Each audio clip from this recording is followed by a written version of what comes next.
उन्हीं से बात की तो कि वही तो वही कहना, आप जो हमारी कंप्लेंट। चीजें हमें कैसे मिलेंगी। तो आपने बड़ा स्पष्ट कहा कि जब तक आप लीगल ऑर्डर नहीं लाएंगी हम आपको कोई चीज नहीं दे सकते हैं। तो मैंने बिल्कुल। कहा कि अब मैं लीगल ही जा करके अपनी चीजों को लूंगी, और मैं ऐसे तब तक कोई चीज नहीं लूंगी जब तक मैं लीगल ऑर्डर नहीं ले आऊंगी। तो अगर भाई देव मुझसे बात ना हुई होती, मैं आपको ना बोला हाँ, तो होता, मैं घर पे था नहीं होता। जैसे मैं पहले दूसरों को दे रही थी कि भैया ये आपने वो डाली है, पीआईएल डाली है, मेरा भी शामिल कर लो, देख लो, वही से चलता रहता। मतलब रास्ता रास्ता रास्ता ना मिलता ना। नहीं, बिल्कुल नहीं मिलता सर। आज रास्ता मिलने के पीछे रीजन यही रहा है ना कि हाँ, हमारे प्रयास रहे, आप हमसे बातचीत करती रही, हमने आपसे कहा कि जाइए कोर्ट का ऑर्डर लेकर के आइए, जी। भाई एग्जीक्यूटिव कोर्ट, तो आपने कोर्ट का रुख किया। अगर आप कोर्ट का रुख करती ही नहीं, तो आज ये कहानी यहाँ तक पहुँच पाई होती, ये ग्रुप बन नहीं, पाया होता, कस्टमर इकट्ठा ना हो पाया सर होता। ग्रुप बनता, ना ये इतना हम लोगों ने फाइट किया होता, और न रास्ता निकलता। सिंपल सी बात है। तो अगर एक आदमी खुद अपने प्रयास इतनी दूर से बैठ कर सकता है कि ये माहौल यहाँ तक पहुँचाने के लिए हम लोगों ने मिल कितनी मेहनतें करी, कितने घंटे बातचीत करी है, कितना चीज़ों का लोगों का विरोध झेला है, कितना लोगों के जी। अपशब्द झेले हैं, कितनी तरह की तकलीफें झेली आपने, हमने कितना सब कुछ होने के बाद दिन रात कस्टमर के फ़ोन, उनके दर्द को सुना है, उनकी तकलीफ़ों को सुना है। सुनने के बाद अगर आज यहाँ तक लड़ाई पहुँची है, तो सिर्फ इसीलिए अगर मेरा नंबर ही बंद हो जाता, मैं बात जी। ही ना करता आपसे, कुछ बोलता ही नहीं, तो क्या आज कोई रास्ता मिल सकता था? नहीं यही सर, डालना हमें कोर्ट में। इस रास्ते को यहाँ तक पहुँचाने की जिम्मेदार जो हैं आप ही हैं। क्योंकि अगर आप मुझसे नहीं कहते कि आप लीगल जब तक ऑर्डर नहीं लाएंगी, लीगल नहीं लड़ेंगी या लीगल ऑर्डर नहीं मिलेगा तब तक मैं कुछ नहीं दूंगा, तो मैं लड़ने ही न जाती। बस सिंपल सी बात है। तो कोर्ट में बस ये बात डालनी है कि आज इस लड़ाई के यहाँ तक पहुँचाने के पीछे जिस आदमी का इतना वो रहा है, वो कहाँ भागा हुआ है। जी। वो तो खुद कह रहा है कोर्ट जाइए। जो कोर्ट में इतने ताबड़तोड़ आलतू फालतू ऑर्डर करना शुरू करा दिए इन लोगों ने, करवाना शुरू कर दिया, आरोप लगाया, इसलिए लगाया ना कि मैं बात कर रहा था, जी। मैं काम कर रहा था, मैं कैसे लाइबिलिटी उतारना चाह रहा था। और अभी देखिए, जब तक मेरी बातचीत नहीं चली, पिछले 1 महीने से जब से कोर्ट का वाला हुआ, सन्न हो गया बिल्कुल। सबकी गालियाँ बंद, सबके अपशब्द बंद, सबके वीडियो ऑडियो बंद, सबकी सारी चीज़ें बंद। और अभी जब थोड़ा सा शुरू होगा, फिर देखिए लोगों की अपनी तुरंत जो है कौवे जैसी आवाज़ आनी शुरू हो जाएगी, सब होना शुरू हो जाएगा। कस्टमर भी समझ चुका है अच्छे से, नहीं, कस्टमर इस चीज़ जान कस्टमर चुका है सारी कि हाँ बातें क्या चीज़। समझ गया है, कस्टमर सारी बातें समझ गया है और सारी बातें जानता है। और मैं ये देख रही हूँ कि उसे अगर थोड़ा सा भी कुछ लगता है तो वो तुरंत अब डिस्कस कर लेता है। उसके लिए एक प्लेटफॉर्म खुला हुआ है कि वो पहले फोन करके ये डिस्कस कर लेता है कि ये गलत है या सही है।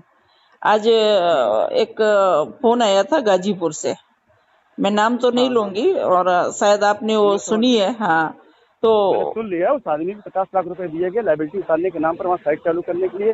वो जी। पैसा भी खा के बैठ गया, उसका वेबसाइट वहाँ बना बैठा हुआ और अपने कस्टमर को भी लूट रहा है। हाँ, उसके खिलाफ FIR करवाइए, करवाएंगे साहब उसके खिलाफ। वो और वो फिर हमको दोबारा हमने कहा आप थोड़ी देर में बात करूंगी, पहले मैं अपडेट ले लूं। तो उसके बाद दोबारा हाँ फिर आधे घंटे बाद फोन किया उस बंदे ने कि हम उस लीडर से, हम लोग सारी टीम दुखी है।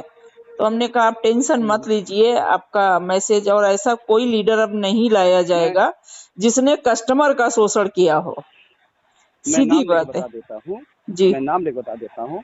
मनोज कुमार, ये वही बंदा गाजीपुर बक्सर में जिसकी जमीन चल रही थी, जिसकी जमीन को मैंने प्रमोशन शुरू किया था लाइबिलिटी उतारने का। जी। 52 लाख रुपए मैंने इस आदमी को ऐसे दिए थे, अकाउंट में दिए हैं, कोई ऐसे नहीं। अभी जी। जब काम स्टार्ट करने के लिए एक अकाउंट से 27 लाख दिए, अकाउंट से 25 लाख दिए, उसके बाद इसके पर्सनल अकाउंट के अंदर करीब 2-3 लाख रुपए दिए। फिर वहाँ पर रजिस्ट्री के स्टैंड के नाम पे कैश पेमेंट दिए, कुल करीब 60-70 लाख रुपए के आसपास पेमेंट गई। उसकी साइट को प्रमोशन कराने के लिए करीब 15 लाख रुपए मैंने पैसा खर्च किया। वहाँ जितने लड़के काम कर रहे थे उन सबको 1-1 लाख 50 हज़ार उनके अकाउंट में त्योहार के सीजन में वो दिया मैंने। तो करीब 90 लाख रुपए के आसपास मैंने पैसा वहाँ खर्चा किया इस बात पर कि वहाँ पर लोगों की लाइबिलिटी उतारने का एक मिशन शुरू हो, और बाकी जो है वहाँ से हम लोग एक माहौल खड़ा कर देंगे काम होने का। जी। उसने क्या किया है, उसने कुछ लोगों के साथ मिल करके, जिनको मैंने मना कर रखा था कि नहीं इन लोगों को अपने साथ मत लेना, उनको अपने साथ पार्टनर बनाना शुरू कर दिया। और पार्टनर बनने के साथ साथ वहाँ पे उसने जो है जिन लोगों की रजिस्ट्रियाँ कराई थी पहले, उन लोगों को कब्जा वब्जा ना दे करके पहले ये तय हुआ कि इनको कब्जा आगे दिया जाएगा, क्योंकि मैंने पैसा दिया था आगे की ज़मीन का। जी। उसका वीडियो ऑडियो चैट सब मेरे पास में है। वो खैर मुझे साबित करने की जरूरत नहीं है, मेरे पास पूरा लीगल पावर है, FIR वगैरह करवाना शुरू कर दूंगा मैं। उसने जो है अकाउंट में पैसे लेकर के रजिस्ट्री अपने नाम पे करा करके, अपने नाम पे रजिस्ट्री करा के दूसरी कंपनी उसके नाम करा। अब वहाँ बन गया था सेठ। सेठ बनने के साथ साथ होता है ना कि जैसे कुत्ते की एक आदत होती है कि कुत्ते के मुंह जब खून या बोटी लग जाती है तो वो हर जगह मुंह मारना शुरू करता है। तो उसने अब अपने एसोसिएट साथ अपने लोगों के साथ करना शुरू कर दिया यही चीज़। अब उसको लगा कि हम बन गए सेठ, और सेट बनने के साथ साथ उसने अपने लोगों के साथ कर दी बेईमानी शुरू। तो अभी तो फिलहाल एक FIR उसके ऊपर होने जा रही दिल्ली से, क्योंकि एक पार्टी जिससे मैंने पैसा 27 लाख दिलवाया था, उस बंदे ने बाकायदा जो है अपने अकाउंट पैसा दिया हुआ था। मेरे कहने बताता था मैं कि मेरे इन्वेस्टर से पैसा दिलवा देता हूँ लोगों को जमीन कराने के लिए। तो मैंने उसको बोल दिया। तो दिल्ली में उसने सिटी क्राइम ब्रांच, उसका दोस्त है जानने वाला, उसने उससे बातचीत करी है और क्राइम ब्रांच के जरिए ही उसको 1 हफ्ते के अंदर अंदर नोटिस लिखी चली जाएगी। और उसके बाद वो 3 से 4 FIR तो हमारी तरफ से हो रही है उसके खिलाफ। इन लोगों को बोलिए कि FIR तैयारी शुरू कर दो, जितने लोग हैं। अगर FIR करेंगे तभी जाकर मामला निकलेगा, और नहीं खाली बात करना है तो दोबारा तो आगे फोन करें ना मुझे मैसेज करें। उसका जो राइट हैंड था, एक लड़का था वहाँ, आकाश श्रीवास्तव नाम था, उसने मुझे मैसेज किया था, उसने मुझे वो किया, वो बताया जो है। और मुझे लगता है जिस बंदे ने आपसे बात की उसका भी नाम भी आकाश है, वही लड़का है, क्योंकि मेरी उससे एक ही बार बात हुई है। मैं और सिखाने की कोशिश कर रहा था। अभी 2 दिन पहले उसने मुझे मैसेज किया, सर नमस्ते। मैं समझ चुका था क्योंकि मैं पीछे लगा हुआ हूँ इसके कि हाँ क्या क्या चल रहा है इसका, कहाँ। इसने क्या किया, हर उस व्यक्ति को अपने यहाँ बुला लिया काम करने और बात करने के लिए, जो व्यक्ति कंपनी के उसने जिसे गद्दारी करी। बनारस के 1-2 लोग थे, मैंने इसको मना किया था इनको मत आने देना। मैंने जब सुना, मुझे तो फोन किया, बोले सर वो ऐसे चले आए। बाद में पता चला कि इसने उनको अपने साथ पार्टनर बना लिया है। तो ये ऐसे लोगों को तो अब आने नहीं देना है। मतलब ऐसे नहीं, ऐसे किसी व्यक्ति को कोई जिम्मेदारी नहीं देनी है। आपने ये बहुत अच्छा सोचा है कि कस्टमर खुद कस्टमर की मॉनिटरिंग करेगा और आपस में बैठ करके बिना कोई बहस के, बिना किसी झगड़े के कस्टमर अपने आप अपनी चीजों को देख करके अपने लिए तैयार करेगा। ऐसे किसी व्यक्ति को सर कस्टमर के तरफ मत धकेलिए जो बेईमानी करके बैठा है या कस्टमर का दोहन किया हुआ है। जी नहीं, जो कस्टमर अपने किसी पोजीशन से रिटायर हो गया हो, जो कस्टमर खाली हो, जिस कस्टमर का किसी ऐसी उसमें जॉब किया, जैसे बताया ना, आर्मी में हो, पुलिस में हो, डॉक्टर हो, अधिवक्ता रहे हो, जज रहे हो, ऐसे लोगों को मैं अलाउ करूंगा। जी, ऐसे लोगों का मैं पूरी कमेटी बनाऊंगा। मैं भले निवेदन करूंगा, ऑफिस वगैरह वहाँ पहले एक बार विजिट करके आ जाएं, जैसे भी। हाँ, पहले एक बार जा करके देख लें कि क्या स्थिति है, कि बहुत दिनों से साइडों की तरफ कोई गया नहीं है, तो एक बार जा करके पहले सब लोग देख लें कि क्या स्थिति है, उसके बाद डिसीजन लिया जाए। और जिनको बेचारों को पोजीशन की दिक्कत है उनको पोजीशन दे दिया जाए। जी सर। जिस तरह से कस्टमरों को उकसाया गया था कि जागो कस्टमर जागो, FIR की तरफ भागो, और कस्टमर को इस तरह से नारे दिए गए थे, आज वो सब गायब हो गया FIR के। अब की बार यही अभियान देना है कि जागो कस्टमर जागो, अपने हक के लिए जागो। मतलब आपका हक आपको मिल सकता था, दिया जा सकता था, और देने की बात कर रहा हूँ मैं, लेकिन आपको वहां से हटा दिया गया कि नहीं यहाँ। और यही चीज तो मैं पहले करवा रहा था किसी में, आज जो मैं बात कर रहा हूँ, यही बात तो सारे मामले से पहले मैं लोगों से कहा करता था। सर आप कहते थे, आप उन लोगों से कहते थे जहां तक कस्टमर के पास, जायज कस्टमर के पास आवाज नहीं जाती थी। बिल्कुल सही कहा आपने। अब अभी भी आप देख रहे हैं कि 6 महीना हो गया है। कई बार ऐसा होता है कि कोई फोन करके ये बोलता है कि हमको ग्रुप का लिंक दे दो मैम, ग्रुप में हम ऐड हो जाएं। तो अभी भी बहुत सारा कस्टमर दूर है, लेकिन ये है कि अब जितना कस्टमर है वो जागरूक हो गया है, समझदार हो गया, अब वो अपने साथ धोखा नहीं होने देगा। और मैं फिर से एक बार सबसे कहूंगी कि कहीं पर कोई भी अभी जब तक चीजें नहीं मिलती हैं, सारा समाधान नहीं मिलता है, तब तक पैसा जैसे आप लोगों ने रोक के रखा था, पैसा उसी तरीके से रोक के रखिए। किसी को 1 रुपया देना ही नहीं है। ये रुपया ही जी नहीं, सही जॉब कंप्लीट कर लें आप। ये सारा 1 रुपया देना ही फसाद की जड़ है, और यही जो है नए क्राइम को जन्म दे देता है। और अगर ये पैसा बंद हो जाएगा तो कोई क्राइम नहीं होगा, और जो आते हैं उठ करके खड़े होकर के वो कोई आएंगे नहीं, क्योंकि पैसा बंद है। और अगर ये मुझे सुनने में मिल गया किसी कस्टमर ने पैसा दे करके ये किया है, तो वाकई आप चाहे शांत रहें, मैं कमेटी से शिकायत करूंगी कि इसका पहले रुपए जिसको दिया हो वहां से वापस लेके आए, फिर इसका काम किया जाएगा। वेरी सिंपल सिस्टम में बताया ना आपको, बहुत आराम से काम करना है। एक तो सबसे पहले जब कस्टमर वहां जाए कस्टमर प्लॉट नंबर, उसका पोजीशन लेटर, हो सकता है पोजीशन लेटर ना मिला, प्लॉट नंबर रहे, जी और कस्टमर जाए जिसको जहाँ जमीन दिखाई गई थी जब वो हाँ विजिट करने गया था, जी खाली वो देख ले। बस अगर जमीन खाली है, जी मान चलो उसकी जमीन है, अगर उस पर किसी के बाउंड्री वाले, खाली उसकी फोटो बना ले, वीडियो बना ले, जी ठीक है। जब वो बाउंड्री तोड़वाई जाएगी तो बंदा आएगा जिसकी बाउंड्री है। दो चीजें होंगी, मैक्सिमम सर लोगों ने बाउंड्री के ऊपर अपने सर नाम। बाउंड्री क्यों तोड़वाई जाए?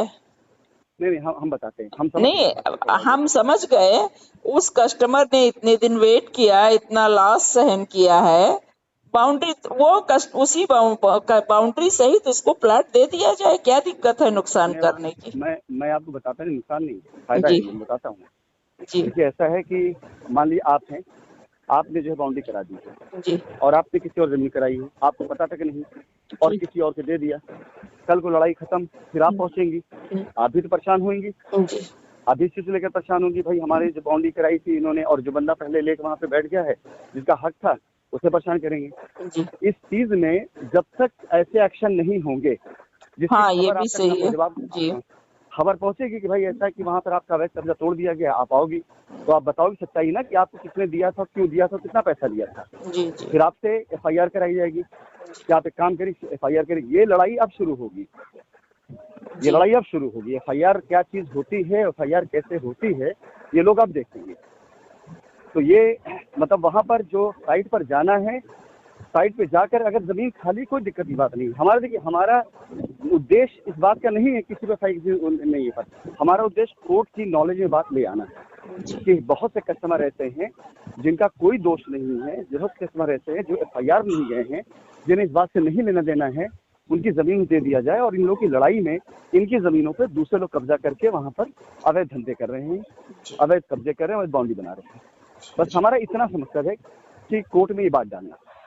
अब इसमें जब इधर कस्टमर ये चीज करेगा, इधर 2 दिन से मैं बड़ी अजीबोगरीब घटना देख रही हूँ राजेंद्र सोनकर जी के बाद से। मतलब अभी तक तो सिर्फ हम लोग यही सोच रहे थे कि किसी का बच्चा बीमार है, किसी की बच्ची की शादी है, किसी का परिवार में समस्या है, लेकिन कल से मैं ये देख रही हूँ कि लोगों ने लोन ले लिया और मजबूरी में लोन चुका रहे हैं, और उनकी औरतें जो हैं वो या तो घर छोड़ के चली गई हैं, पति और बच्चे छोड़ दिए, या उनका घर टूट गया है। ये आप और हम जिंदा हैं और ये कोशिश कर रहे हैं, तो ये सब बातें सामने आ रही है शशि मैम।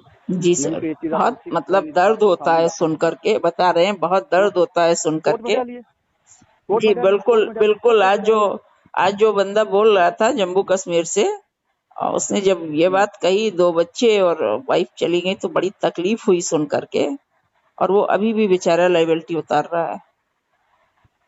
क्या करे भाई, जाहिर सी बात है, अगर वो इस समय इसका दर्द है, आपको तकलीफ हो रही हो, तो झेल रहा है ना। कोर्ट में डालिए, इसे डलवाइए कोर्ट के अंदर। और कोर्ट में अगर ये बातें डाली गई, 2-3 लाइनों को अब आप लोग मुख्यतः आप सभी कस्टमर बना ले। जी पहली चीज, जिन लोगों ने एफआईआर नहीं करी है, जिनका कोई ऐसा नहीं है, उनको उनका कब्जा देने का मौका दिया। दूसरी चीज, एक चीज लाइन में डाल लीजिए कि इस कंपनी की सारी व्यवस्थाओं को सुचारू रूप से लाने के लिए, सारे फ्रॉड को उजागर करने के लिए सही कंपनी मैनेजमेंट का यहाँ होना आवश्यक है। जी अगर Rashid Naseem chairman shine group आने की बात कर रहे हैं, उन्होंने कभी भी नहीं कहा कि हाँ मैं नहीं आऊंगा, हमेशा उन्होंने इस चीज करी है। ये बात डलवाना पड़े, कोर्ट की नॉलेज जानी चाहिए। नहीं सर, हम डालेंगे, आपको यहाँ आने की परमिशन दी जाए, हम लोगों को तभी चीजें सुचारू रूप से मिलेंगी। अन्यथा इतना मकड़जाल कर दिया गया है कि हम लोगों की जिंदगी सुलझाते सुलझाते गुजर जाएगी, लेकिन हम लोग सुलझा नहीं पाएंगे। अगर ये लोगों ने इस तरह से झूठे आरोप लगा करके सारी चीजें ना कराई होती, अगर इन लोगों ने इस तरह की हरकतें ना करी होती, तो क्या आज मैं यहाँ बैठा होता? मैं वहीं बैठा होता, और तो किसी को औकात नहीं थी कि हम कुछ हरकत कर जाता। मैं वो आदमी नहीं जो मैनेजर भेज काम करने में डायरेक्ट आके करता था। भाई मेरा होना जरूरी है, मेरे स्टाफों का होना जरूरी है। जो स्टाफ ईमानदारी से काम कर रहा है उसको या तो पहले बेईमान किया गया, और जो बेईमान है उसको जेल डलवा दिया गया। मनोज श्रीवास्तव का आपने जिक्र किया था अभी कुछ दिन पहले किसी आदमी के नाम पे। मनोज श्रीवास्तव जेल में इस समय, और 1 साल 2 साल से ज्यादा समय जेल में है। एमडी साहब से पहले तो जेल में है बेचारा वो बंदा। तो आज की तारीख में ये सब चीजें जो हो रही, मनोज श्रीवास्तव को आप देखेंगे, उसका क्या कसूर है? कसूर यही कि बाबू था, वो मैनेजर था, जनरल मैनेजर तौर पे था। कोई कस्टमर आता था, उसकी लायबिलिटी उतारने के लिए प्रयास करता था, कुछ को फेवर कर देता था, कुछ का फेवर नहीं करता था, लेकिन था एम्प्लॉय। आज मैंने ये देखा है कि जिन लोगों ने लूटा वो बाहर हैं हाँ वो बाहर है, और वो जो बाहर है। बेकसूर थे वो अंदर हैं। ये बड़ी देखिए अजीब 4 से विडंबना 5 है। मतलब जब 4 से मैंने 5 ये लोग तो देखा है ऐसे कि हैं। सबका दर्द सुना है, समझा है, तो बहुत ऐसी हम्म, चीजें निकल के आई। और ऐसा नहीं है सर कि मानवीय संवेदनाएं बहुत बड़ी चीज होती है। इन मानवीय संवेदनाओं को रख कर के कोर्ट को कुछ न कुछ बहुत जल्द ही डिसीजन देना चाहिए। हम्म, ये आपकी जो भी है, जो जांच है या जो भी है, वो चलती रहे, हम्म, लेकिन मानवीय संवेदनाओं को सामने रख करके आपको डिसीजन देना चाहिए। हम लोग अगर इसी तरीके से वेट करते रहे, लोगों की जिंदगियां गुजरी जा रही हैं। बच्चे, अब कल ही हमारी एक लोगों से बात हुई कि उनकी बच्ची को कैंसर है, एक बच्ची शादी के लायक है। तो लोगों का दर्द देखती हूँ तो अपना दर्द तो भूल ही जाती हूँ, अपना दर्द मैं अभी आपको याद ही फोटो नहीं भेजता रखती हूँ। हूँ। जी सर। मैं फोटो भेजता हूँ अभी आपको, हमारे यहाँ के एक एसोसिएट ने भेजी, एक एसोसिएट की फोटो, कि बेचारे ने शाइन में काम किया था, जैसे रजिस्टर किया था, परेशानी झेलते झेलते अपने बच्चे को पढ़ाया, डीआरडीओ में उस बच्चे का सिलेक्शन हो गया, और ये लगा चलो लाइबिलिटी उतारा किसी तरह से, उसने सबको लड़ाई झगड़ा करी, अब उसका बेटा कमाने लायक हो गया, अब जिंदगी सुकून से गुजरी। उसने जो लिखा है लाइन, उस लाइन पर बता रहा हूँ, और उसके बेटे की आँख फट गई और एक्सपायर कर गया वो अरे बेटा। बाप रे।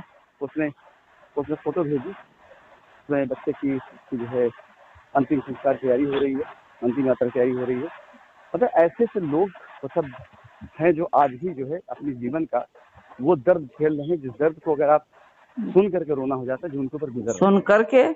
सोनकर जी जो इसमें दर्द सहन कर रहे हैं, मैंने बड़े उससे कहा, हमने कहा आपका कम ऑर्डर हो जाएगा, इतना पैसा है। तो जब ये हालात हैं तो फिर आप पैसे का क्या करेंगे? तो उन्होंने कहा, मैं मैडम कुछ भी करूं, मैं अपने बीवी बच्चों को पैसा नहीं दूंगा। मैं अवाक रह गई कि मतलब बिना पैसे के उन्होंने कैसा जीवन काटा है। और बहुत अच्छी पोस्ट पर नौकरी कर रहे थे। बहुत देखिए सारे लोगों का, अभी कह तो रही हूँ, बहुत सारे लोगों का जीवन देख करके, सुन करके बड़ा कष्टमय लगता है। क्या चलिए, बताएं। हम लोग भावनाओं में चलते चले जा रहे हैं, रास्ते की बात कर रहे थे। जी सर। सबसे पहला चीज़, मैं अपनी बात को रिपीट कर दूं, क्योंकि रिकॉर्डिंग लंबी हो जाती है तो बहुत से लोग पूरी नहीं सुन पाते हैं। सुन नहीं पाते पहली हैं चीज़ ये सर है जी। कि हाँ। जुलाई के पहले सप्ताह में मैं उन सभी कस्टमर को आमंत्रित करूंगा, सबसे पहले पैराडाइज गार्डन साइट के ऊपर, जी जो कस्टमर की रजिस्ट्रियाँ हो गई हैं और अभी उनका पोजीशन नहीं हुआ, पुराने कस्टमर 2018 पूरा लेना, 2019 का जो है आप मई से पहले का समय लें, जी कि जो मार्च अप्रैल मई में कराए हैं। जी नेपाल त्रासदी से पहले की जितनी रजिस्ट्रियाँ हुई हैं, वो सारी रजिस्ट्रियों को हम बहुत साल पहले वहाँ करेंगे, फिर उसके बाद शाइन वैली, वैदिक विहार सब पे कराएंगे, जी जी लेकिन पहले एक साइट पर। जी उस साइट पर जाकर के जितने भी कस्टमर्स हैं, अब कल से जिस मैं एसोसिएट से बात करूंगा, जी किसी के 5, किसी के 10, किसी 15 रजिस्ट्रियाँ हैं, जी उन सभी लोगों को मैं बोलूंगा कि वहाँ पहुंचे, एक टाइम फिक्स रहेगा, उस टाइम पर वहाँ पर उनके लिए नाश्ता पानी इंतजाम करा दिया जाएगा। जी अपनी रजिस्ट्रियाँ लेकर पहुंचे, एटलीस्ट अपनी जमीन का मुआयना तो करें, जा जी करके जी। उसकी जो एक्चुअल स्थिति वो देखें। हम्म अगर वहाँ पे खाली है प्लॉट हम्म तो निश्चिंत रहें, और हम्म। कोर्ट के अंदर उनके जरिए एप्लीकेशन डलवाएंगे, जितने लोग जाएंगे एप्लीकेशन डालेंगे कोर्ट में, जी एक एप्लीकेशन डलवाएंगे कि हमारी ज़मीन यहाँ पर है और ये ज़मीन कंपनी अगर दे रही है तो हम लेने तैयार हैं, और हमारी ज़मीन दिलाई जाए। जी अगर उस पर किसी का अवैध कब्जा है तो बाकायदा डलवा करके कि कंपनी ने ज़मीन हमें अलॉट करी हुई थी, लेकिन जब कंपनी के साथ एक परिस्थिति आई तो कुछ अराजक तत्वों ने उस ज़मीन पर अवैध कब्जा करके किसी और की बाउंड्री करा दी है, कृपया हमारी ज़मीन से अवैध कब्जा हटाया जाए और हमको हमारा ज़मीन दिलाया जाए। जी ये कोर्ट के पटल पे चला गया तो आप ये समझ लीजिए कि कुछ करने की जरूरत नहीं पड़ेगी। कोर्ट के एक ऑर्डर से डीएम खुद जो है लेखपाल को ऑर्डर करेगा, और जी लेखपाल जो है भेज करके पुलिस थाने को और पुलिस फोर्स की बाउंड्री गिरा देगा वहाँ पर। जी हमें बहुत मेहनत करने की जरूरत नहीं पड़ेगी, जिनका जो कब्जा है वही मिलेगा, जिनका कब्जा नहीं, उनमें किसी की हिम्मत औकात नहीं होगी जो आकर के वहाँ पर कुछ कर सके। जी जी ये 2 चीज हो जाने से लोगों का पोजीशन दुरुस्त हो जाएगा, जी। और मैं समझता हूँ पजेशन शायद दुरुस्त हो जाएगा और 18 तक का कस्टमर भी निपट जाएगा। 18-19। निपट जाएगा पूरी तरीके जी से। हाँ, निपट जाएगा, और जो जी बचा रहेगा कस्टमर, उसके लिए कंपनी समय लेकर के उनसे वो भी करा हाँ देगी, उनसे भी करा देगी जी पूरी तरह से। हमें कहीं और जाने की जरूरत नहीं पड़ेगी, हमारी जमीन हमारी इनफ और काफी होगी। और उसके बाद एक ये निपट गया, मतलब एक मामला ये लीजिए कि पोजीशन वाले ये केस, इनके लिए हम बिल्कुल फ्रेश वकील और फ्रेश पूरी रीट, फ्रेश पूरे वो डालेंगे, जी और ये सारा के सारा इन लोगों को प्रयास से रहेगा, कोर्ट में डलवाएंगे भी कि कस्टमर की तरफ से किया गया स्वयं का प्रयास है, ये जी कस्टमर स्वयं सारी चीजें करी है। दूसरी चीज, कस्टमर की तरफ से ये भी डलवाया जाएगा कि ये जब कंपनी जमीन दे रही थी तो कोर्ट इस बात की भी जांच करे कि इतने दिनों तक कंपनी को रोका क्यों गया, झूठे उससे जो है इसमें जी सुनकर जैसे लोगों का एप्लीकेशन या इनके जिनके मिट्टी है उनके एप्लीकेशन जी कि हमारे परिवार में मिट्टी हो गई, हमारे परिवार में बच्ची की शादी नहीं हो पाई, ये कोर्ट में डलवाएंगे पूरे एप्लीकेशन को जी पूरी तरीके से ये करवाना है। दूसरे चरण पे जिन लोगों ने FIR करी हुई है, जो लोग क्रिएट में गए हुए हैं, उन लोगों की तरफ से भी कि अगर वो एग्जिट करना चाहते हैं तो एग्जिट कर जाएं। जी कोर्ट के अंदर हम लोग ये डालेंगे कि हम इनको भी देंगे, लेकिन इनकी बाकायदा जांच करा दी जाए। जी जो जेन्युइन है उसको देंगे, जो जेन्युइन नहीं हमें उससे कोई वो नहीं है तकलीफ उनको कर्जा देने से उससे। लेकिन क्या है कि हमको इनका डेटा क्लियर डेटा चाहिए, हमारी जांच इनकी जांच होनी चाहिए जी क्या क्या वाकई एग्जिस्ट कर रहे हैं कि नहीं कर रहे हैं। जी अब किसी भी, अब जैसे आजकल देखा होगा आपने भी, हम भी देख रहे हैं, बहुत से कस्टमर ऐसे अब आवेदन डाल रहे हैं जिनका कहना ये कि हमने तो FIR में नाम डालेंगे, मेरा नाम डाल दिया गया है, जी हाँ, ऐसे भी कर रहे हैं। बिल्कुल बिल्कुल। तो ऐसे कस्टमर भी हम गवाही करवाएंगे, जिसको बोलेंगे भाई FIR बारे में जानकारी नहीं थी, मेरा नाम डाल दिया गया है। तो जिन आज FIR जो में मेरा ये नाम डालेंगे, लखनऊ से बच्चे ने फोन किया था कि मेरे पापा का नाम हाँ डाल दिया गया है, उसी FIR हाँ में वो याद है एक बार ओम प्रकाश जी 13 नंबर पर जिन्होंने कहा था मैं छुट्टी लेके हाँ आ जाऊंगा, हाँ हाँ हाँ हाँ हाँ उसी FIR में वो भी हैं जिन्होंने ये कहा हाँ। था तो कि ये वो हमारा नाम किसी ने डाल दिया है। याद ये आया एकदम सर? बहुत बड़ा, मतलब याद है, बहुत बड़ा ही जो है हाँ, कारनामा देखा जाने वाला है। 13 नंबर पे जिन्होंने अपना नाम बताया था, तो जब इस बच्चे ने FIR भेजी तो मैंने देखा कि उनका नाम भी 13 नंबर पे है। वो भी कह रहा था कि मतलब वो भी तो यही बात कह रहे थे ना, तो इसका मतलब इस FIR में सारे लोग ऐसे ही हैं। बिल्कुल बिल्कुल जी तो ये जो है दूसरा ये हो गया चरण की जो लोगों की एप्लीकेशन और सब डली हुई है। जी जी हाँ था इसके बाद में बस खाली इनको तुम थोड़ा सा भी बना दो तो ये हो गया आपका दूसरे लेवल का। और तीसरे लेवल का कंपनी इस बात के लिए डालेगी भाई हम देना चाह रहे हैं इनको भी कहीं तो। अब बहुत ज्यादा हम लोगों को इधर दिमाग लगाने की जरूरत नहीं है क्या होगा क्या नहीं होगा, इसका रास्ता मिल गया, यही होगा और ऐसे ही होगा कि जिन जिन कस्टमर की रजिस्ट्रियां हो गई हैं उनके सजेशन का सबसे पहले हम स्टार्ट कराएं, क्योंकि वही पहले कर सकते हैं। अगर रजिस्ट्री करने जाएंगे उनका किसी की रजिस्ट्री नहीं हुई है तो इलीगल होगा, क्योंकि कोर्ट की परमिशन नहीं नहीं, कोर्ट का परमिशन आने के बाद में जब इतने लोग निपट जाएंगे तो जो प्लाट बचेंगे वो सामने डेटा होगा और जो रजिस्ट्री करनी है वो डेटा होगा। कोर्ट का ऑर्डर होगा तो उन लोगों को रजिस्ट्री करके उनको इमीडिएट पोजीशन दे करके बात खत्म कर दी जाए। चलिए कोई बात नहीं, ठीक है सर। ये रिकॉर्डिंग मैं फिर उसके बाद जो है ठीक कल बाकी चीज करता हूँ। इस रिकॉर्डिंग के बाद जो लोगों का रिएक्शन आएंगे उसके ऊपर हम बात करके फिर करेंगे। ठीक है ठीक है सर।